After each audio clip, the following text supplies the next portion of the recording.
I learned from a dear friend, Bob Hovenden, that you can have anything you want in life, but you cannot have everything you want in life. What that means is you have to make the choices that are going to bring into your life the things that are truly important.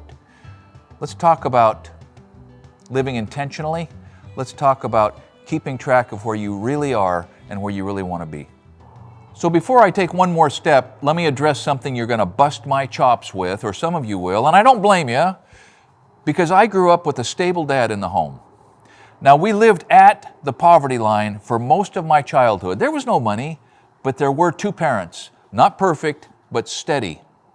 Contrast that with a staggering statistic that 1 in 4 children in the United States right now are growing up without a dad, without an adoptive dad, without a stepdad in the home, no father figure in the home. 17.5 million is twice the population of New York City and 4 times the population of Los Angeles.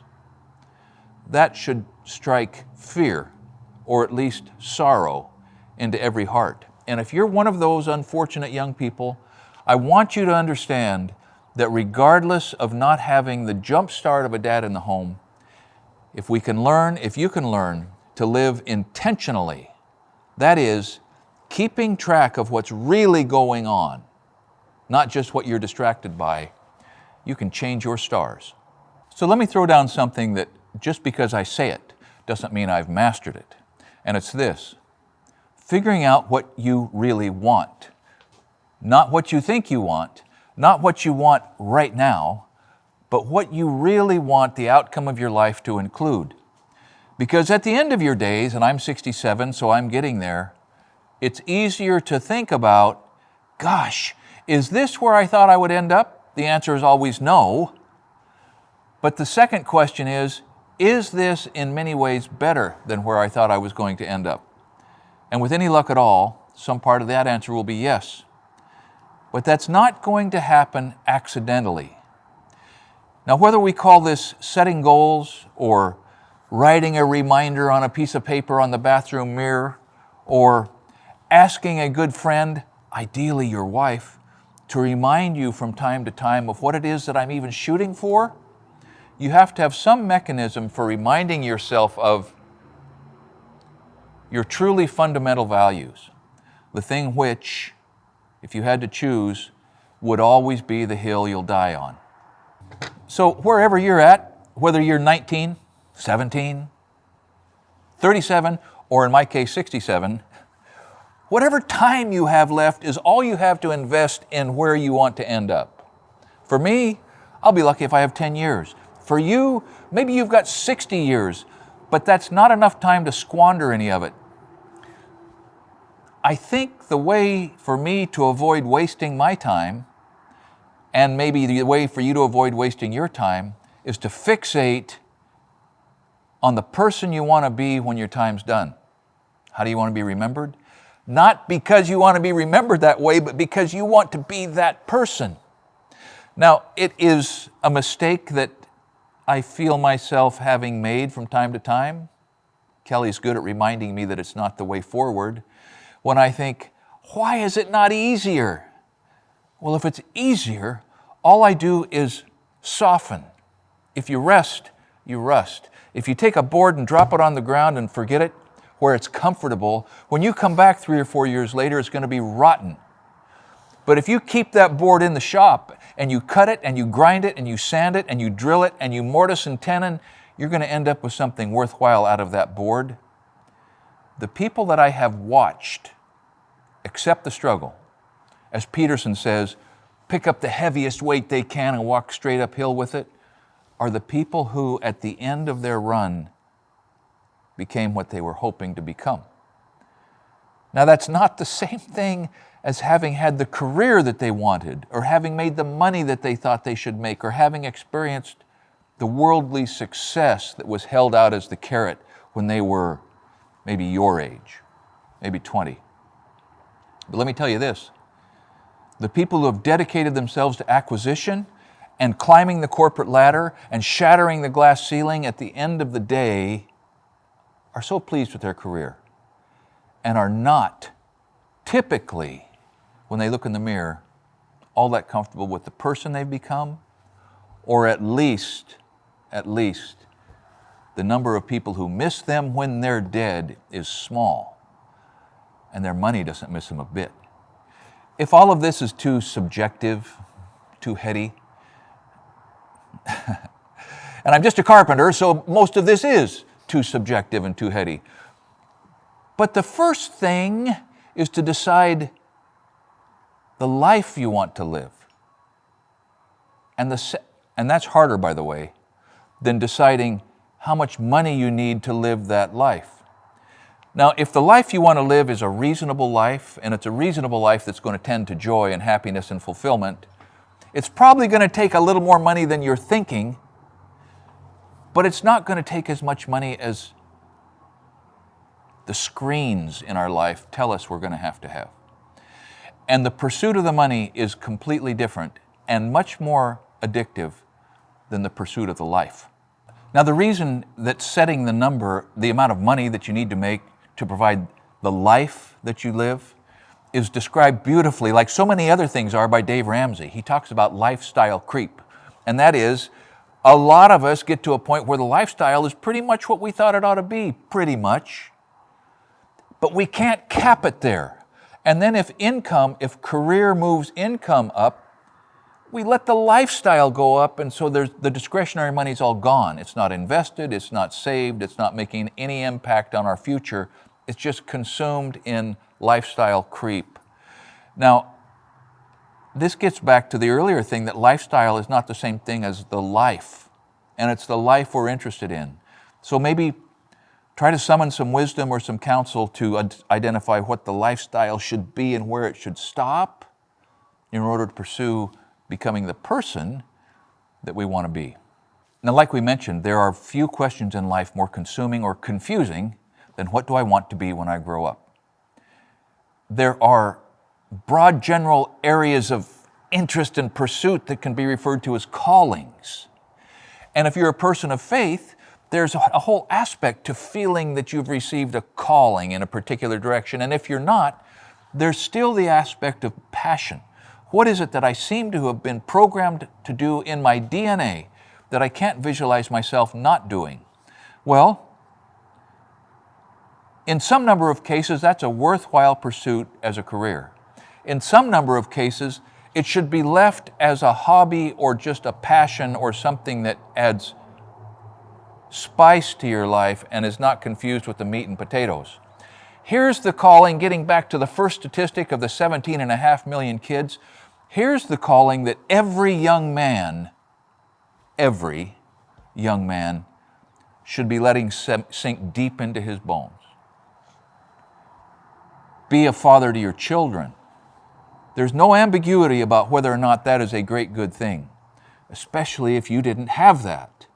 Then you have to learn how to be that and apply yourself to bridging the gap that defined your youth for the babies that will come to you.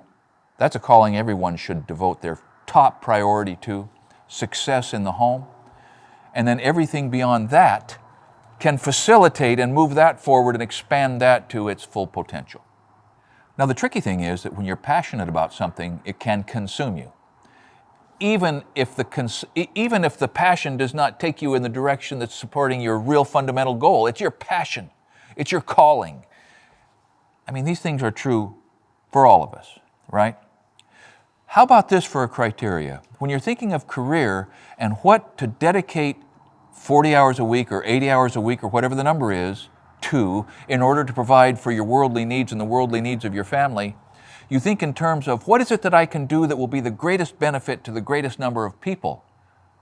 Because in the first place, that's likely to provide the greatest value. And in the second place, it's guaranteed to provide the greatest level of fulfillment, the greatest good to the greatest number of people. And I'm going to use Elon Musk as the example. Who is there on the planet today that has whose career has provided a bigger benefit to a bigger number of people? I mean, in space, in communication, in automotive, in affordable home manufacture, in drilling, I don't know. Now, we're not Elon Musk, But we can use the criteria of increase the number of people that I can benefit inside my career choice. So to wrap this part of it up, you've got to put food on the table, plenty of food. You got to put food on the table for your own people and maybe the strangers that come by, right? Metaphorically speaking. And you need to be able to tolerate it. Ideally, you need to love it. But don't get bogged down in the idea that I have to love what I do or I just can't do anything. Because you can find fulfillment in the parts of your life where you're passionate, even if your career is simply providing the satisfaction of providing. Now, if you're wired like me, as long as you're producing, you're working, you're growing, and you have momentum, you can tolerate a lot of things. In fact, you can learn to love things that in the past you would have never identified as being lovable. But productivity and momentum and accomplishment generate fulfillment. Back to the concept of our life rather than just our career.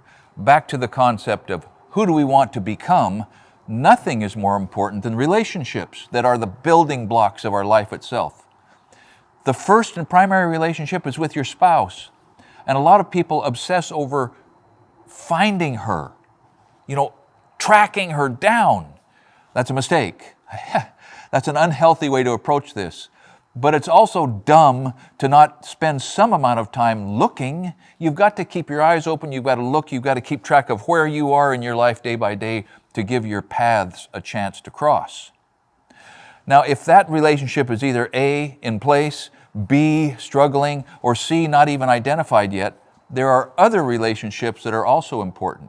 Siblings, parents, friends, business relationships, and the ability to identify a healthy relationship versus a toxic relationship is one of the most fundamental skills in developing the life you want. If it's healthy, you nurture it. If you need to be more healthy in the relationship, then you do what you've got to do to hold up your end to keep this great good thing strong. If it's toxic, if the toxicity is coming from you, repent, change, do something different. But if the toxicity is unchangeable from another person that you're in a relationship with, it's time for a boundary, a strong and reasonable and healthy boundary. And sometimes that boundary is clear outside of your life. Sometimes it is closer. Sometimes there is still interaction, but the boundary is firmly and effectively in place. It's a life skill.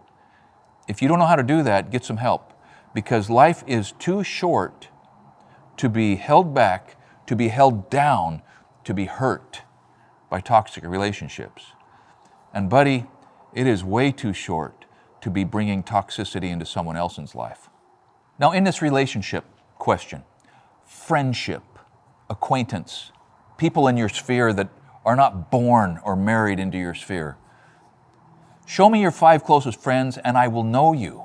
We reflect, we grow to be like the people, let's say the 5 people that we are with most of the time. Make sure most of those 5 people are more experienced, smarter, more educated, wiser, usually older. I mean, there is a great deal to be said about having friendships with people who are older. I treasure my relationships with the older men that have mentored me, that have taught me, that have been examples to me, that have corrected me, that have chastised me, that have saved me. I treasure those things. And I would encourage you to look for those people and develop those strong friendships. Now, if you're a person who feels like a hopeless failure at reining in your thoughts and setting goals and keeping the milestones out there and monitoring your progress, let's just start with something that we all can take a whack at, and that is the things that we eat, the amount of sleep that we get, the exercise that we get, the things that make the first contribution to happiness, and that is health. I mean, anybody can do better on that. And a lot of us can do better on avoiding the things that degrade our health. Never mind inputting the best. Let's think about excluding the worst. There are things that we can take into our body that shorten our lives. We don't need those habits. They don't move you towards the life you want to live. So wrapping this up, if you're even still with me, just a couple of things. And the first is, in order to have the life we want, We can't be distracted by the life other people think we should have. These things. By the way, that's my grandson Asher. Great boy. And I worry about the impact of phones and social media and computer screens in the lives of my grandchildren. Heck, I worry about it in my own life. Let me tell you that YouTube is an iron mistress, and it demands my attention all the time. And when our attention is demanded by something like this, we have none left over for the things that are going to move us to where we want to be. So pay attention to that. Declutter. Declutter your brains and your lives if you can. Whatever part of this has been useful and whatever part of this seems to you to be baloney, no one can argue with the fact that moment by moment we always have a choice. However we react, however we are proactive, whatever plans we put in place, whatever disappointments we have to respond to, we have a choice. We have a choice. And the way that we exercise that agency, that ability to choose, is moving us relentlessly and steadily to who we're going to be in some period of time. So we have other videos on how to be more confident, how to make a 45-year marriage last, and ideas about motivation and how to keep showing up and doing your best. And they all add up. It's been a blessing for me to be able to have these conversations with you. It's a blessing for me to read your comments. So please give me feedback on this, positive or negative, pluses or minuses, because somebody's going to read the things that you bring to the table and be benefited thereby. Thanks for watching Essential Craftsman, and keep up the good work.